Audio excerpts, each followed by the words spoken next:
Like, I literally want to cry right now. Like, I don't even know where to start, but I want to share with you guys my experience and the things I saw. I couldn't believe I was seeing what I was seeing. This woman literally, she was sat on the chair just next to me, and I could only hear a bang on the floor.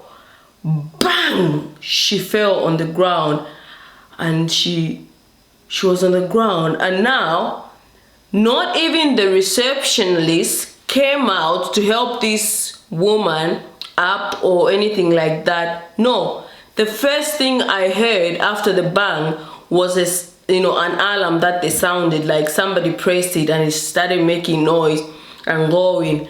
And I was like, what?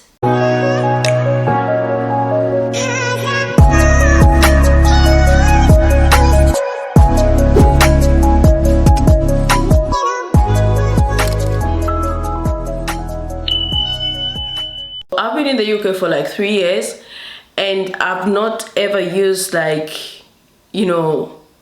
never gone to the hospital. I've never fallen sick to a point where I have to go to the hospital. But 4 weeks ago, I've not been myself. I've been unwell.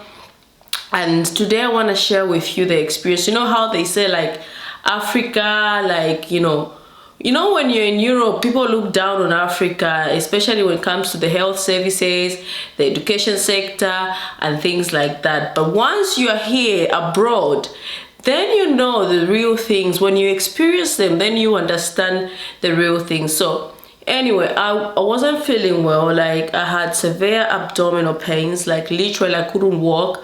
I couldn't go to the loo. Like, I couldn't pass my urine. I couldn't poo. I couldn't literally move my leg. It was that bad.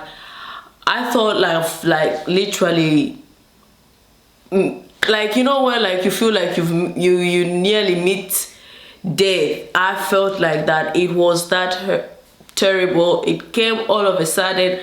I still don't know what's going on up to now. This is the experience I want to share with you guys. So I was expecting more than what I saw and what I experienced. So around 1 p.m. first of all, when we called 111, we were told the ambulance might take 13 hours for it to come and take me to the hospital. That's how bad things are in the UK. I don't know if it has to do with Brexit or anything like that, but right now the NHS is just, I couldn't believe it.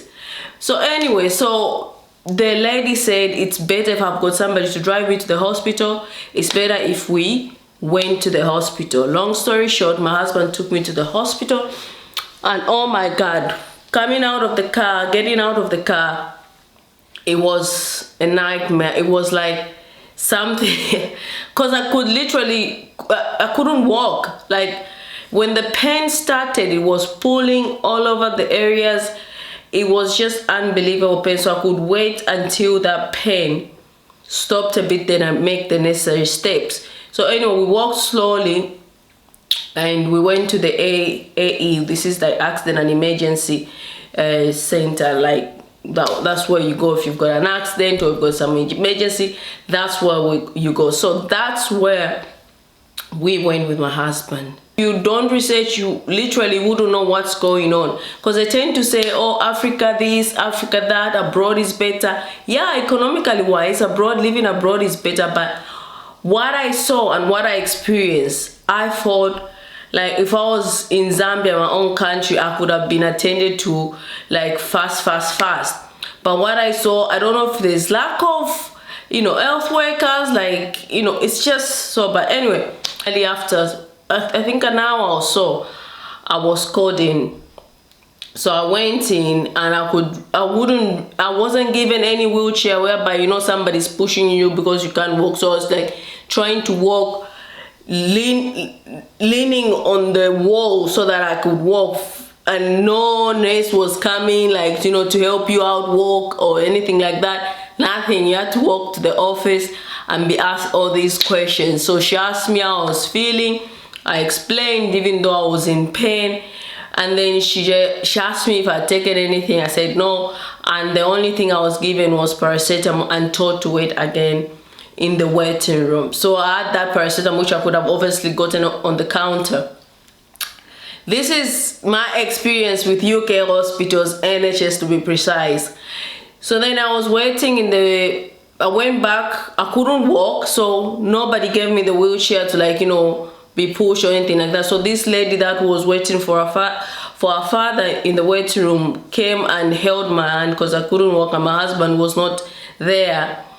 So she helped me walk out of the office towards where I sat. I couldn't sit. I could sit sideways, but not like on my bum like normally as we sit. I couldn't sit like that, so I had to sit sideways because of my pain. She offered me water, bless her soul, and I had to take some water.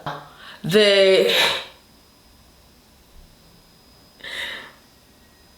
most terrifying experience that I witnessed, guys, like, I couldn't believe I was actually in the UK and this was happening in the UK. In the waiting room, it was just terrifying. It was sad. I couldn't believe it. You know, I sat next to this lady. She's quite in a... It's really sad. She's kind of in a 50s, I should say, 50s, 60s, somewhere there. She was white lady. There's nothing like the racial thing. It's nothing to do with racial, but it's the experience that we experienced there. And I don't know if it has to do with shortages of nurses or doctors in the NHS. I don't know. But this lady had the, you know, do you call it the catheter? You know, where you pass urine. You know, she had it on and tied to her legs, and she was sat there and she was shaking. And I know I was in pain, but I couldn't help but feel sorry for this lady. So I closed my eyes just to, you know, embrace the pain, just to process the pain. So this woman, before we knew it, all the nurses are like not in the waiting room, like in their offices, inside, and suddenly this woman fell to the ground. Like, have you ever felt like your pain is less than the person sat next to you? It was horrible. It was just unbelievable. I couldn't.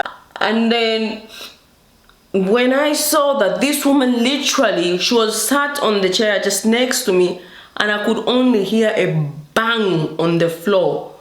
Bang! She fell on the ground, and she was on the ground. And now, not even the receptionist came out to help this woman up or anything like that. No, the first thing I heard after the bang was an alarm that they sounded like somebody pressed it and it started making noise and going. And now the worst part of all was when the doctors and nurses came. There were about 6 or 7 6 of them, about 2 males and about 4 females. They came and folded their arms like this, asking the lady on the floor who just fell, like, "Are you okay?" Calling her name, "Are you okay?" And I was like, what? If I was in Zambia, because obviously I'm foreigner here, I can't say much. If I was in Zambia, I would be shouting at them, I would be screaming at them, like, "Come on, help this person." And, "Are you okay? What's the matter? Should we, should we get you back on the chair?" And I was thinking probably they're gonna give her a wheelchair, maybe, because where she sat, that's. And do you ever have problems, you know, like, why have you fallen on the floor? And I'm thinking to myself, really, this is in the UK, this is how the health services, the health sector is in the UK. It was terrifying. And then finally this woman had to get up with the help of one lady of all the doctors, and they disappeared just like that. And what happened? They literally put her back from where she fell from. They put her back there, and I'm looking, I'm like, Oh my good Lord. Is this how it is? I was dead scared because, you know, living abroad and all your family is back home, and you're thinking, if not my husband and my son, these are the only people I have, who would take care of me if I got sick? Like, you literally don't have to get sick, especially if you're a small family like ours. And this woman was put back on the same chair she fell from, and that was it. And everybody disappeared and left. Nothing like checking if she hit her head, or if she had any internal bleeding from the fall, or, you know, if no checks, no whatever. Not checking, like properly checking if she didn't hurt herself, nothing. Just literally getting her up from the floor onto the chair, and everybody disappeared. This is happening right here in the UK. I experienced it, I witnessed, I saw it with my eyes, and I couldn't believe it. I almost cried, but I was so much in pain. I was there for 5 hours solid. After 3 hours of being there, I was called in again to go in, and I was trying to, like, you know, push because obviously what I saw, I knew for the fact that nobody's gonna give me a chair. So I was just like, when the pain started, I stopped, and then I carried on, I continued. And now this woman, she was nice, but I don't know if she didn't know what she was doing. It was just, it was shocking. So now she's trying to get my blood, she's trying to find my veins, and she couldn't find my veins for some reason. She was like, oh, doll, you're dehydrated, doll. Oh, I can't find your vein. And she's busy poking me with the needle, trying to find my vein, and my blood is just flowing down like that. So there now, she couldn't get the blood because she couldn't find my veins. Onto my other arm, the same thing. My blood was flowing, dropping on the floor, on my jean. I said, oh, sorry doll, sorry doll. So I was just there. I was like, you know, I want to get this done. And, you know, the pain, the needle, the pain of the needle was less than the pain I was feeling. So I couldn't even feel that much pain from the needle. And I'm scared of needles, but I couldn't feel that pain because my pain was so bad. I've been waiting for 3 solid weeks to do an ultrasound. An ultrasound, for me to have a scan to find out what's going on in my tummy and what's going on with my body.